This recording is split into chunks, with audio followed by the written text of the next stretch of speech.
Hey, good morning, everybody. It's Sean here from Voice from the Dirt Road. Glad to see you.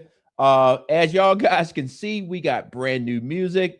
Let us know if you like our music. And as you can see, we focus in on our stool, but we focus in on that one thing that hadn't got done yet by Congress, and that's the Farm Bill. So today, just want to kind of this show today is going to be one where we talk about a lot of different things that are happening outside of Georgia, but also in Georgia, and then it's going to get all the way right down to my farm itself, so that we can let you see as our viewer what are farmers dealing with across the board.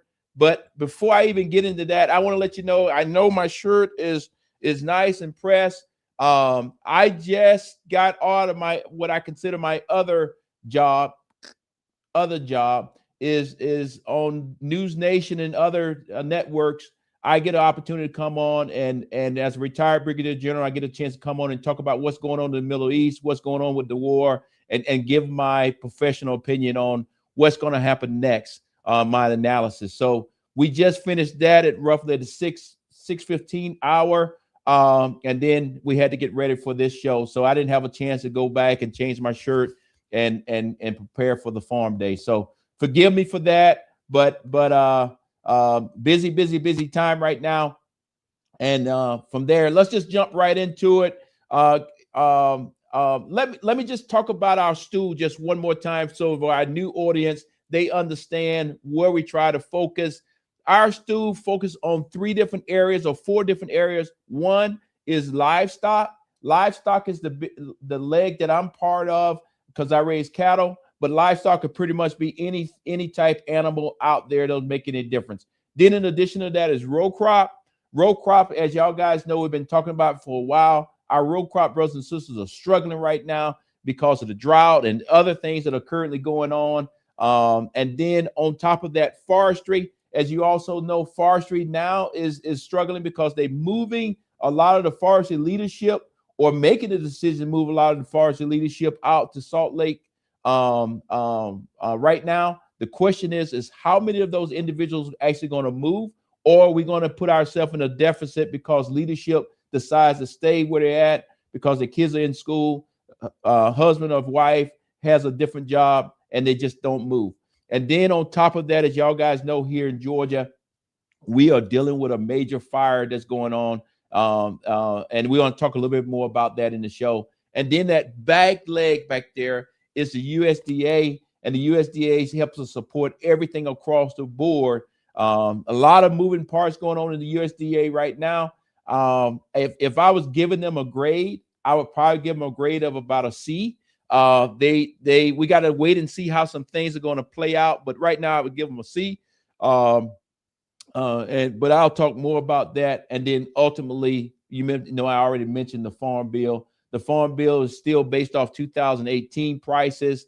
Right now, our farmers going through a lot of disasters, and we'll speak more about that. And the question is, are they going to have enough money to get back on their feet after we go through these fires, after we go through these drought and all these kind of things? So just want to bring you up to speed on that. So now let's kind of move into what is currently going on in the world of agriculture at the highest level. And the very first video I want to show you today, and we will have some videos, but I promise you, I will also be talking during the show, and I want to encourage you to send us some questions on the particular topics. So with that, let's jump right into it. The very first video is going to give us an idea of where we sit right now with USDA. At the House Appropriations Committee raised concerns this week about the proposed USDA staffing cuts in the president's upcoming budget, warning they could disrupt services that farmers rely on. Critics say these reductions, including potential cuts to the FSA offices, the NRCS offices, could lead to longer wait times, fewer resources, and delays in accessing key programs. Again, Secretary Rollins out on the front says efforts like the One Farmer, One File initiative, which she talked a lot about at Commodity Classic this year, are improving efficiency, but more than 500 producers are urging Congress to maintain staffing at current funding levels. They warn that deeper cuts could weaken conservation programs and limit support time at a time when farmers are already facing high costs, volatile markets, and weather challenges. Yeah, you know, many of our farmers are a little bit older. We have talked about on this show that we want to try to get more young people into our farming industry. But the reality of it is most are older. Some may have access to a computer or not, or if they do, they're not that comfortable on it. So that is why you're hearing from farmers saying back to DC, hey, before you move all these people and go to this new program, please make sure that you still leave people in our offices inside of our counties so that if you need help, you can actually go and get help. I will tell you, as a farmer right here in Northwest Georgia, several of our different offices in the region or in our area, they're still open. But the people that were there have been moved on, or those people have said, you know what, thank you, I'm going to go and retire, and have not been replaced. So I feel this as a farmer for myself is now if I would drive to Rome, Georgia to go to our FSA office, some of the people that I've been working with for years are not there anymore. And I have to go all the way to Cummins, Georgia. Cummins, Georgia is a long ways from Northwest Georgia.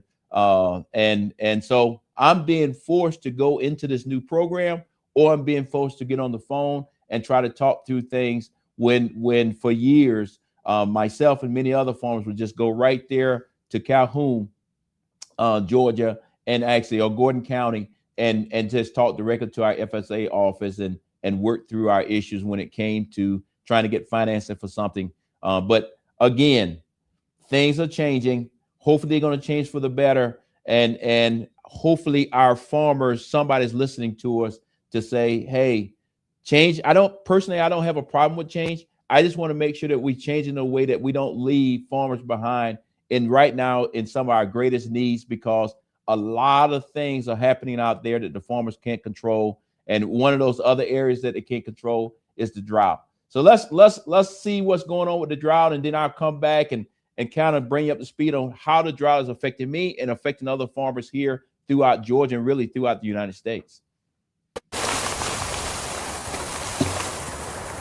In Morgan County, farmer Lee Nunn starts every day the same way. He checks the ground, then he checks the sky, because the dirt under his boots is drying out fast. And that's almost like a brick. I mean, that's just hard Georgia red clay, and it is super dry. And that hard clay doesn't just sit there, it eats up his equipment and cash. It's almost like running a big piece of sandpaper over it. It's so dry. Nunn's not alone. The latest U.S. drought monitor shows 98% of Georgia sits in drought right now. Half of the state falls in extreme drought, while nearly 1 in 5 sits in exceptional drought, the worst category.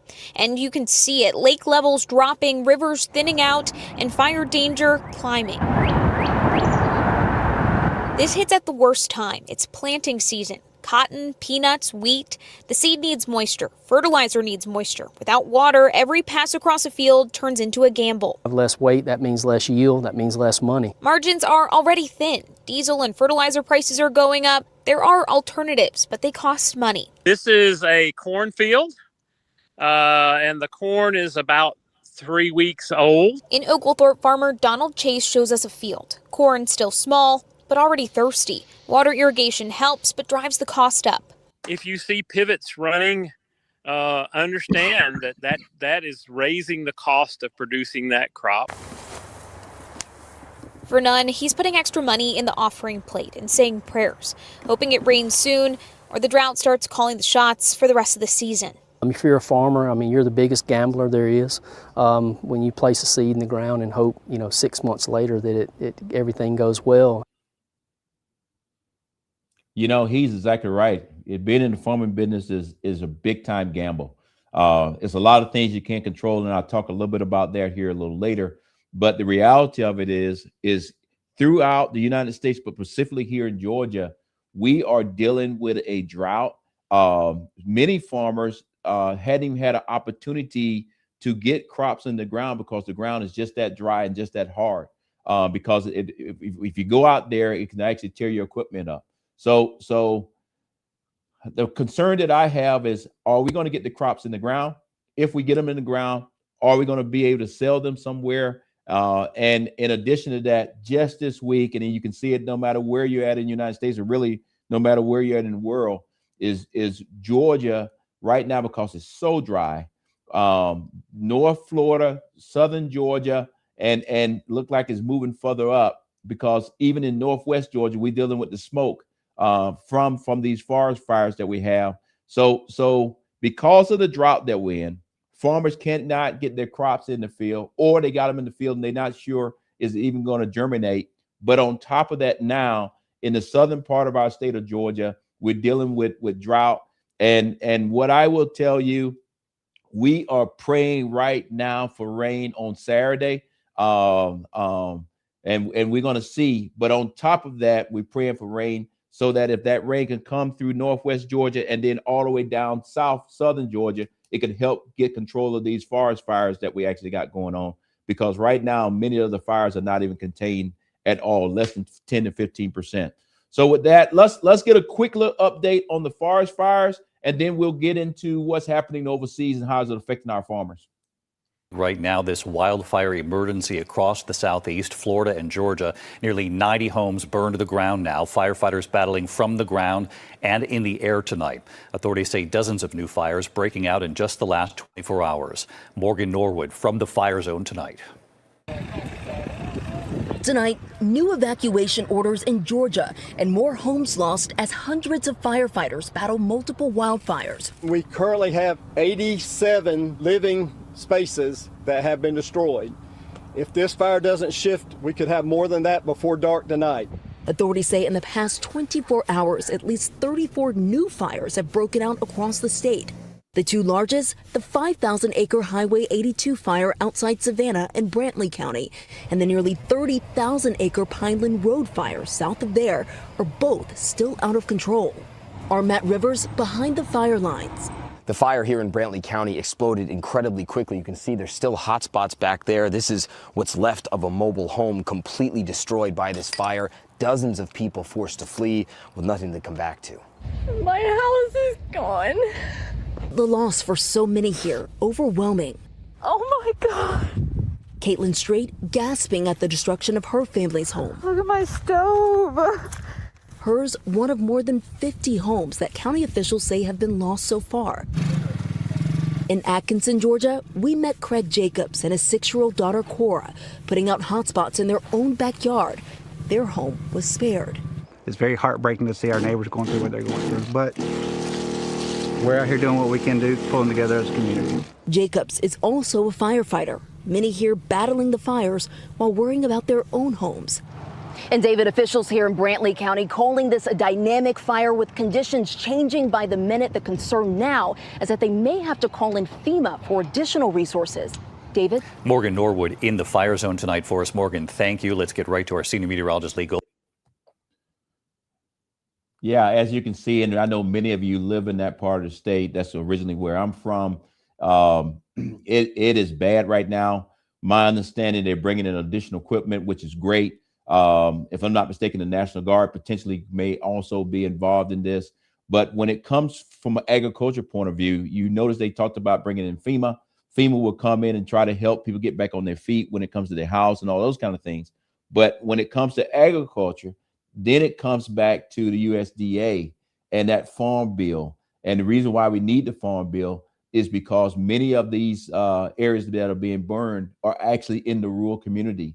That means many farms have actually been completely destroyed. Crops have been destroyed, all of those things. And now how do you get back on your feet?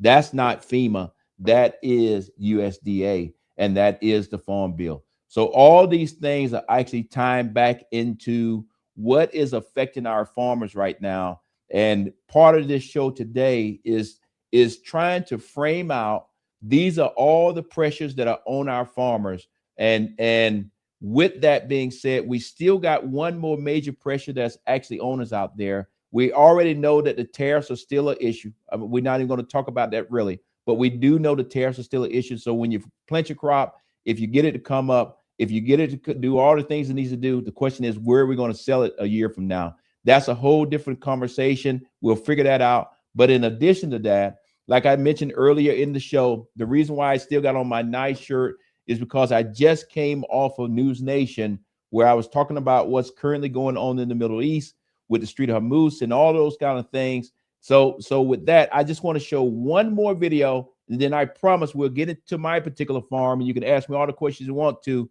But I want to make sure that you clearly understand that all of these things that we're talking about, from the weather to the drought to forest fires to now the war that's going on in the Middle East, all of these things are putting unbelievable pressure on the agriculture community. And that's why it's so important that we make sure that the USDA and other organizations are laser focused on helping our farmers today.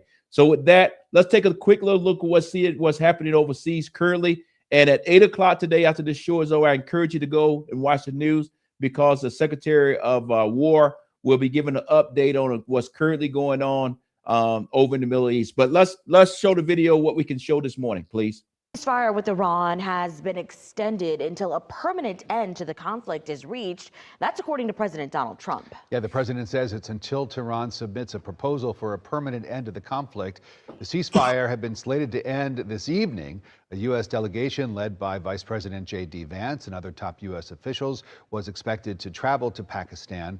Meantime, one expert worries if negotiations between the U.S. and Iran collapse, the Israel-Lebanon ceasefire could also be at risk. The Lebanon ceasefire and the Iran ceasefire run separate but parallel. Certainly, the lack of progress on one will impede progress on the other. The U.S. naval blockade of Iranian ports will continue, according to President Trump. Iran's foreign minister says they consider that an act of war, and they say that it violates the ceasefire.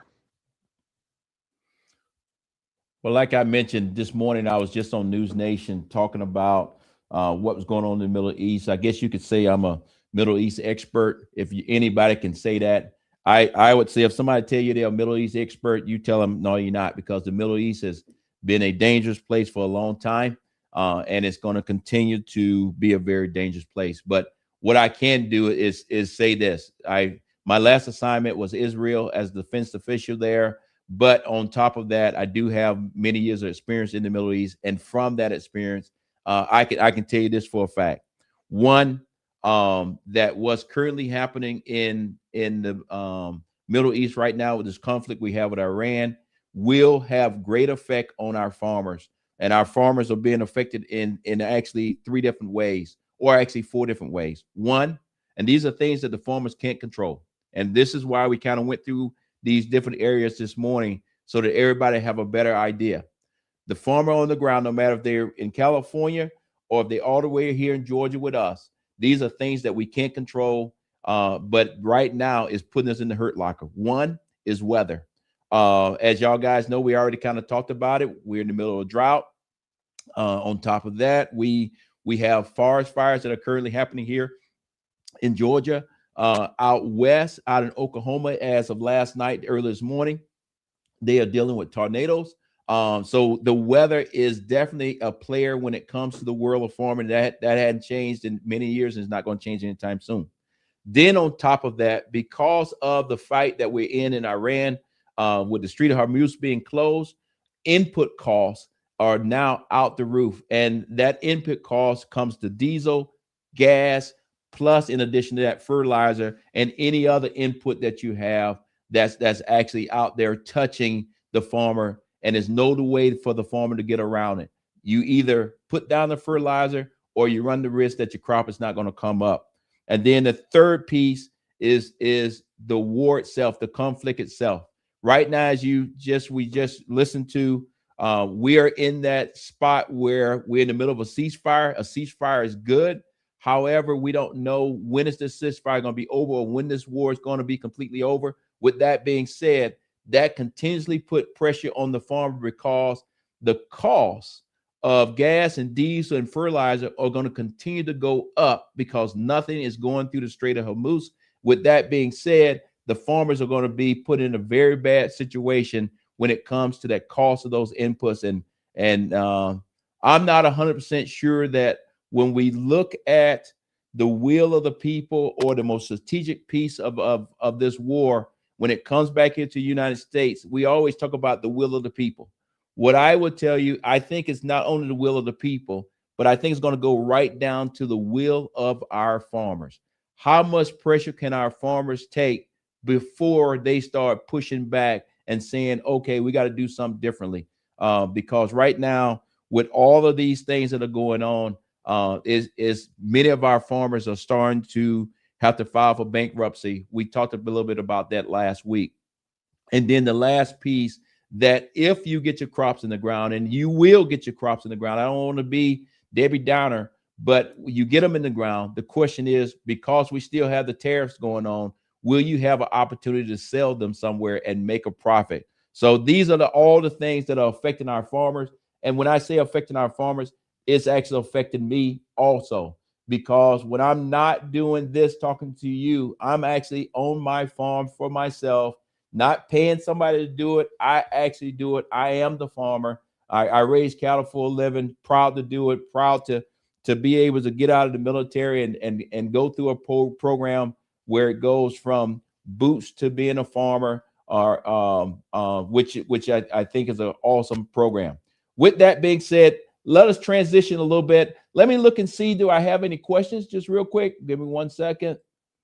No, everybody seems like they're just saying hi, Sean. Good morning. Good morning to every last one of you. Look forward to seeing you out there somewhere. And thank you for all your support. Now let's talk a little bit about what has occurred on my farm. And when I say my farm, this could be put to anybody's farm, but we're going to talk from a livestock point of view. In the last 2 weeks, just like every other farmer out there, I've been dealing with weather, specifically drought. Like I said, we're praying for rain. We're hoping to get some rain tomorrow. But roughly 2 weeks ago, I actually went and purchased fertilizer for my farm. I still got it sitting here on my desk because it was that expensive. I'm still looking at it. And when I say went and purchased the fertilizer, right now with everything that's going on overseas, normally you could buy your fertilizer and pay for it maybe 3, 4, 5 months down the road as you get your returns on whatever you're trying to grow. Now, because fertilizer is so high, if you don't buy it that day, the next day that you come, or 2 weeks when you come, it could be even higher. So this is a cost that farmers are having to actually spend right now. So 2 weeks ago, I bought this fertilizer and put it out, and we're going to show you some of that because I want you to see behind the scenes. But on top of that, since the day that I put it out, we have had absolutely no rain. And until it rains on my pastures and on this fertilizer, it will not actually affect the ground at all. So that's why I say we're praying for rain tomorrow. And we praying for that rain not only to help us with our pastures, but we actually praying for that rain to try to help put out some of the forest fires that are actually happening down south. In addition to that, I believe that if we don't get rain here soon, some of my fellow cattlemen, including myself, if the grass stops growing and we don't have any grass for the cows and don't have any hay, we're going to have to start trying to sell some of our herd off. And that in itself, like we already talked about in past episodes, that our cattle herd is the smallest it's been in 75 years. And that's not going to help us to grow the herd. So with that, let me take you through the day of a farmer. Just so happened it was me, but let me take you through how do you go and get the fertilizer? Where do you go and get the fertilizer from a co-op? But then how do you put it out? And we'll show you all these different things. I'll talk through some of it. And then on the back end, at the end of the day, my goal is just for you as a fellow farmer to see how we do it. But at the same time, as somebody who's living in the city that have never seen this before, to just give you a glimpse of what happens behind the scenes. And this was roughly about 2 weeks ago here on my farm. But like I said, we have got no rain at this point. So can we play the first video? The first video is me picking up the fertilizer and all of that kind of stuff.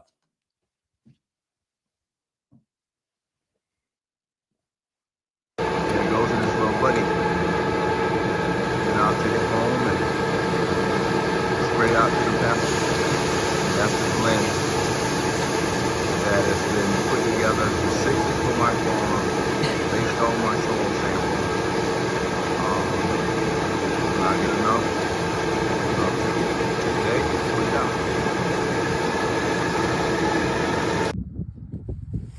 Okay, I just got here to the house, got the buggy hooked up to the tractor. This right here is the level that when we actually engage it, you'll see that I'll disconnect that, make it engage in this tire back here. And then back here on the back, what I'm gonna do first, see that little, I'm not sure if you can see that little mark right there. That is what the guy at the co-op told me, based on my pH, based on what I'm putting out, that's what I need to lift this right to. So I'm gonna do that first.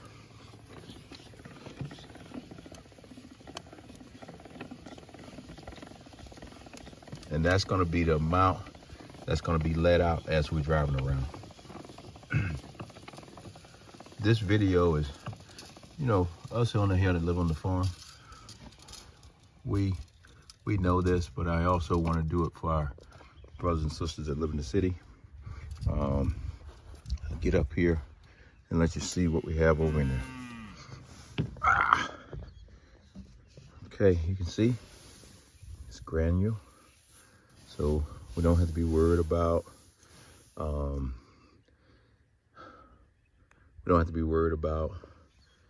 if it's gonna mess with the cows or anything. They got to stay off it.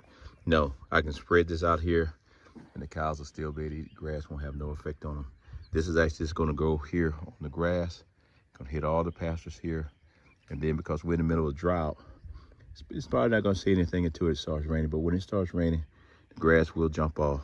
And again, this fertilizer here, and I'll show you the paperwork, is based on my pH for my soil, which is, I think it was about 6.2, now 6.3. So we're getting better. When I first bought this place, we was in the 4s. We were bad. So enough talking, time to go to work. All right, as you can see there, when you go to the co-op, a couple things happen so you just understand it. First, you go, you purchase first you need to take your soil test. They look at your soil test, and from that, they figure out what type fertilizer, what do you need to have inside of your mixture that works best with your soil. From that, then you actually get a thing that we call a buggy. A buggy is where you can go down there, pick it up yourself, bring it to your farm, put it out yourself.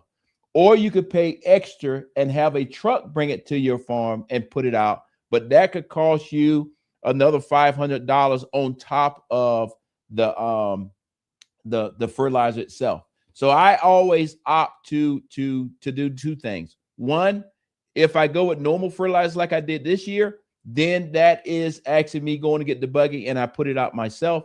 Or then if you go with the chicken manure guy come over and put it out with his truck. But in this year, we decided to go with the normal fertilizer. And as you saw, we picked it up. They filled up the buggy. Where you saw it sitting on that thing, that's the scale. That's the scale that says how much you actually got on the buggy. And that is how they come up with the price that you're going to be able to pay. I know you can't see it on the screen, but what I would tell you, it hurt. I'll just say that it hurt. That check hurt to write it. But then you get it to your house, you engage it, and then you start putting it out in the pasture. One of the things I just want to make sure everybody clearly understands that when you put this type fertilizer out, your animals can stay out there on it. It will have no effect on them. And because they're not going to eat it, it's actually falling on the ground and getting up under the grass level. But it will sit there. It won't do anything until it gets wet. So like I said earlier, this is probably about 2 weeks ago. We hadn't had any rain here on my farm. So we hoping and praying that we're going to get some rain tomorrow. And then from there, I'll be able to show you the final results. But as of right now, since the day that I put it out there, no rain. So I'm just like all the rest of the farmers. I'm hurting and saying, hey, hopefully we can get some rain and get some things out. I think I got one more video to show you how we put it out, and then from there we'll start closing the show out. But I wanted to just let you see behind the scenes that I'm not just a guy that sits here in the house and talk about farming. We actually do it.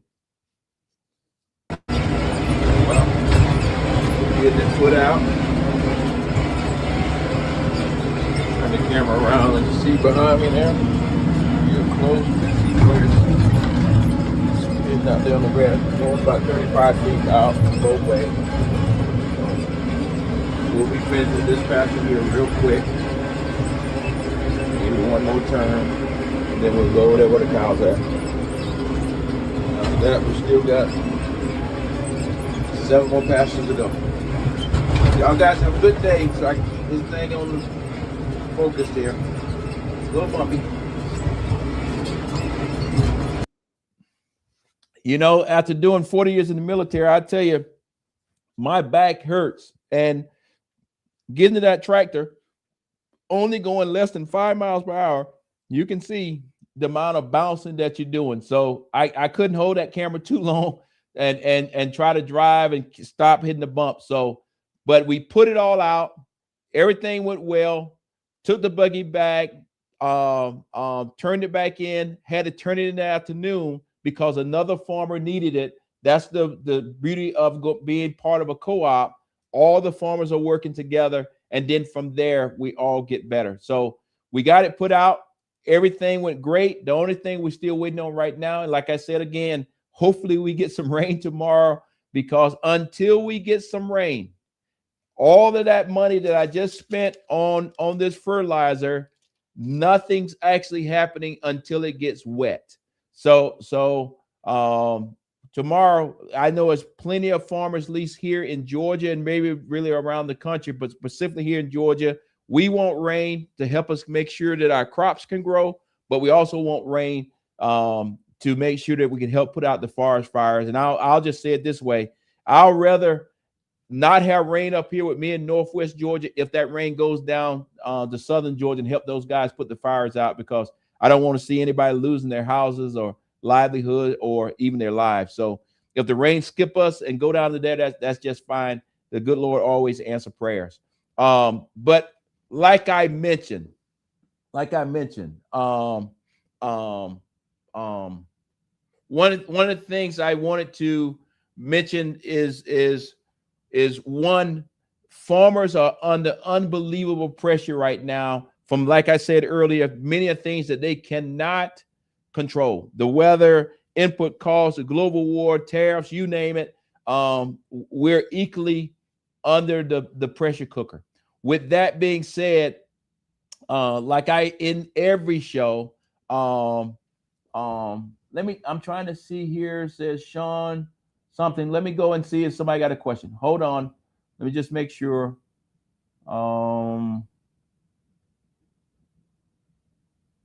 Open chat. Okay, I did open the chat.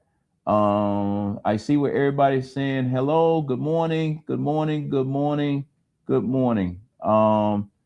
Shelly, I don't see the question, if it's a question.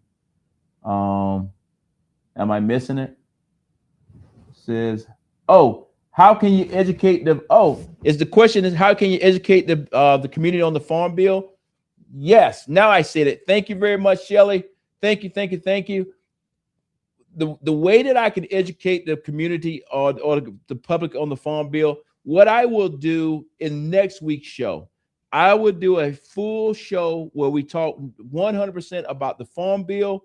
How we came about with the farm bill is based on 2018 right now. And then on top of that, what is actually happening in Congress in this current Congress is going on that took little small pieces of it and put it into the big, beautiful bill. But it is still a lot that has been missed. And I think it was just yesterday, many agriculture organizations wrote a letter to Congress saying, please get the farm bill done. So what I will promise you for next week, we will build a whole entire show around the farm bill. What does it mean? Where it is currently in Congress, and then how does it affect our farmers? And then ultimately, how does that affect you as the consumer? So I'll put that all together and we'll do a whole show on it. So thank you for that particular question.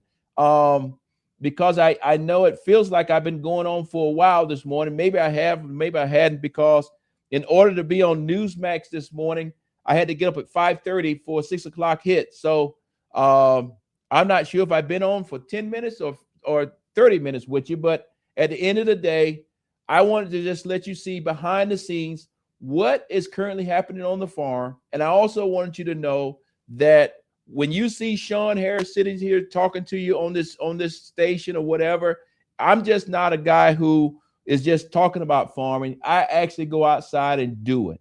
And I think that's important for credibility to be able to do it, for people to see you doing it, and on top of all those things. And in addition to the putting out the fertilizer, we have started our AI process, that's artificial insemination. So we are right now inside of a 10-day window.